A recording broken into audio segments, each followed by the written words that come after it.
अपने फ़ोन या इंटरनेट की डेली रूटीन के बारे में सोचिए कि आप उस पर कैसे रोज़ ईमेल चेक करते हैं, ऑनलाइन शॉपिंग करते हैं, इंस्टाग्राम या यूट्यूब चलाते हैं। लेकिन अगर आपसे मैं कहूँ कि ये जो इंटरनेट है जो हम रोज़ यूज़ करते हैं, ये सिर्फ 4% ऑफ द एक्चुअल इंटरनेट है। डार्क वेब को इंटरनेट का सबसे डेंजरस और सबसे लॉलेस पार्ट बताया जाता है, जहाँ पे आप एक असैसिन तक हायर कर सकते हैं या फिर कुछ इलीगल चीज़ों की शॉपिंग भी कर सकते हैं। लेकिन एक्चुअल में ये जो डार्क वेब है ये है क्या? किसने बनाया है इस डार्क वेब को और क्या ये सही में इतना डेंजरस है? आइए आज की वीडियो में इन्हीं क्वेश्चंस का आंसर देते हैं। The billion-dollar black market site was once the premier online bazaar for drugs and other contraband. What the hell? They've all been watching counterfeit money, there's fake IDs, there are all kinds of different websites that do horrible things.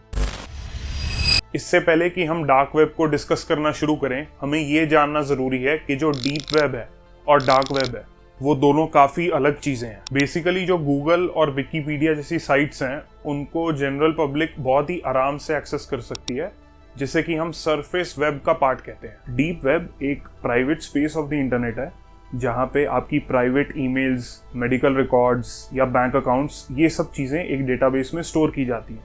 ये part purely security और privacy purposes के लिए बाकी search engine से छुपाया जाता है और माना जाता है कि जो डीप वेब है वो 90% ऑफ द इंटरनेट को कवर करता है। इस लेयर में एज सच कोई गड़बड़ घोटाला नहीं होता, ये बस एक सिक्योरिटी की लेयर है जिसमें हर किसी को एक्सेस नहीं होता। लेकिन डार्क वेब इसी इनक्रिप्टेड डीप वेब के पीछे की एक और लेयर है जो पूरे इंटरनेट का 0.01% से भी कम कवर करती है। अब अगर किसी रैंडम पर्सन से ये गेस करवाया जाए कि ये डीप वेब एक्चुअल में किसने बनाया होगा, तो मोस्टली दो ही आंसर्स आएंगे। पहला कि ये एक किसी ब्रिलियंट हैकर के ग्रुप का काम है, या दूसरा ये किसी बड़े कार्टल या गैंगस्टर्स के ग्रुप का काम है। लेकिन असल बात तो ये है कि इन दोनों में से कोई भी रीज़न वैलिड नहीं है। असल रीज़न ये है कि यूनाइटेड स्टेट्स ऑफ गवर्नमेंट ने इस डार्क वेब को फंड और इंजीनियर किया था सिर्फ और सिर्फ मिलिट्री पर्पसेस के लिए। 1990s में नेवल रिसर्च लेबॉर्ट्री के मिलिट्री साइंटिस्ट ने ये रियलाइज़ किया कि अगर कोई अमेरिकन इंटेलिजेंस का एसेट जो कि ओवरसीज़ है, उसको वापस अमेरिकन इंटेलिजेंस को कोई सिग्नल या इंफॉर्मेशन भेजनी हो तो वो इंटरनेट के थ्रू बिल्कुल भी सेफ नहीं है, क्योंकि जो भी उस नेटवर्क को मॉनिटर कर रहा है वो वापस उसी डेटा को यूज़ करके उसी अमेरिकन मिलिट्री सोर्स तक जा सकता है। तो इसीलिए अमेरिकन मिलिट्री को एक तरीका चाहिए था जिससे कि वो पूरे इंटरनेट को एनोनिमसली यूज़ कर सके। इसीलिए उन्होंने एक राउटिंग प्रोटोकॉल दी अनियन राउटर को इंट्रोड्यूस किया, जिसे आज के टाइम पे TOR से भी जाना जाता है। ऐसे समझिए कि आपके कंप्यूटर के कनेक्शन को डायरेक्टली वेबसाइट पे राउट करने के बजाय टॉर आपके डेटा को मल्टीपल इंक्रिप्शन लेयर्स में बाइंड कर देता है, बिल्कुल एक प्याज की तरह। आपकी रिक्वेस्ट को एटलीस्ट 3 रैंडम सर्वर्स से बाउंस कराया जाता है, जिन्हें कि हम नोड्स भी कहते हैं। एंट्री नोड को ये पता होता है कि आप कौन हैं, लेकिन उसको ये नहीं पता होता कि आप क्या ढूंढने आए हैं या आपकी रिक्वेस्ट क्या है। जो मिडल नोड है उसको कुछ नहीं पता होता, लेकिन जो फाइनल या एग्जिट नोड होती है वो फाइनल लेयर ऑफ डेटा को डिक्रिप्ट करके आपकी रिक्वेस्ट को डिलीवर करती है। लेकिन उस लेयर को ये नहीं पता होता कि वो रिक्वेस्ट भेजी किसने है। फिर अमेरिकन मिलिट्री के मन में ये सवाल आया कि अगर अमेरिकन मिलिट्री ही उस एनोनिमस नेटवर्क को यूज़ कर रही है तो ये ऑब्वियस हो जाएगा कि कल को कोई भी ट्रैफिक उस नेटवर्क के थ्रू आता है तो वो nothing but American military communication ही होगा।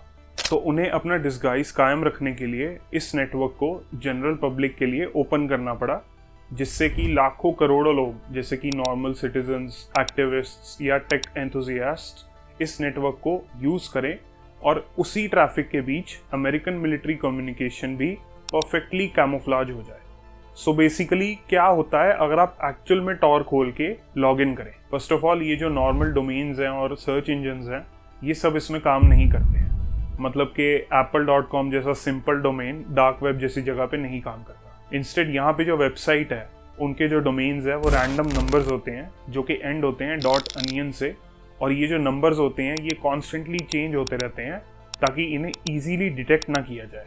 और जहाँ तक इंटरफेस की बात है, यूज़र इंटरफेस बहुत ही पुराना होता है और यूज़र एक्सपीरियंस बहुत ही स्लो होता है। स्लो इसलिए क्योंकि जो राउटिंग प्रोटोकॉल है वो बार बार आपका सिग्नल बाउंस कराता रहता है across the globe. Most websites में basic HTML text unloaded images और काफी चंकी लेआउट होता है। लेकिन खराब इंटरफेस और स्लो स्पीड्स के बावजूद भी लोगों ने इस डार्क वेब को इसके एनोनिमस फीचर्स की वजह से इलिसिट एक्टिविटीज के लिए भी यूज करना शुरू कर दिया था।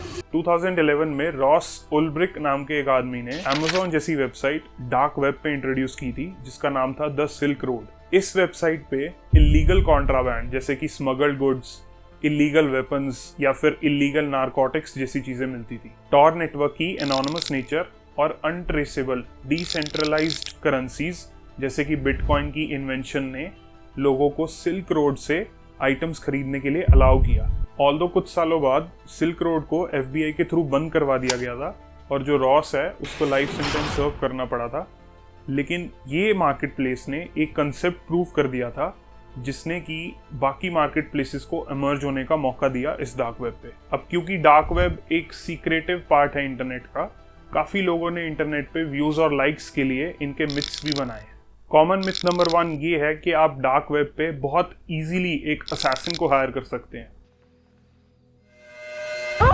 Don't move, don't dare move a muscle. असल बात तो ये है कि जितनी भी वेबसाइट्स ऐसी हैं जो ये क्लेम करती हैं कि वो वायलेंट सर्विसेज प्रोवाइड करती हैं, वो एक्सपोज हो चुकी हैं एज अ टोटल स्कैम, क्योंकि ये साइट्स सिर्फ एक सोल पर्पस के लिए बनती हैं, आपसे बिटकॉइन का स्कैम करने के लिए। कॉमन मिथ नंबर 2 ये है कि आप डार्क वेब में एंटर होते ही हैक हो जाते हैं। सिंपली कोई भी पेज ब्राउज करने से कोई मशीन कॉम्प्रोमाइज नहीं हो सकती है, लेकिन अगर आपने कोई फाइल डाउनलोड की है या कोई ऐसा लिंक या कोई रैंडम स्क्रिप्ट क्लिक की है तो बहुत ज़्यादा चांसेस हैं कि आपकी मशीन कॉम्प्रोमाइज या एक्सपोज हो चुकी है। इन सब चीज़ों के अलावा डार्क वेब की एक और साइड है जो कि बहुत ही रेयरली मीडिया में कवर होती है। डार्क वेब को लोग ग्लोबल फ्रीडम ऑफ स्पीच के लिए भी बहुत यूज़ करते हैं। कंट्रीज जहाँ पे काफ़ी ज़्यादा ऑपरेशन और अथॉरिटी पॉलिटिक्स है, जहाँ पे मेन स्ट्रीम इंटरनेट काफ़ी ज़्यादा सेंसर्ड और इन कंट्रोल है, वहाँ पे डार्क वेब ही एक अकेला सोर्स रह जाता है जहाँ पे लोग अपनी आवाज़ उठा सकें और रियल और एक्चुअल इंफॉर्मेशन को शेयर कर सकें। बड़े बड़े न्यूज़ ऑर्गेनाइजेशंस जैसे कि BBC और न्यूयॉर्क टाइम्स अपनी .onion मिरर साइट्स को भी मेंटेन करते हैं ताकि अननोन जर्नलिज्म एक्चुअल इंफॉर्मेशन फैला सके बिना किसी पॉलिटिकल प्रेशर से। तो एंड में मैं यही कहना चाहूँगा कि डार्क वेब ना ही कोई पूरे तरीके से एक ईवल जगह है या ना ही कोई पूरे तरीके से एक महान या बहुत ही अच्छी जगह है। ये तो बस एक highly powerful, highly secure tool है और किसी भी पावरफुल टूल की तरह इसकी मोरालिटी इसको ऑपरेट करने वाले के हाथों में है।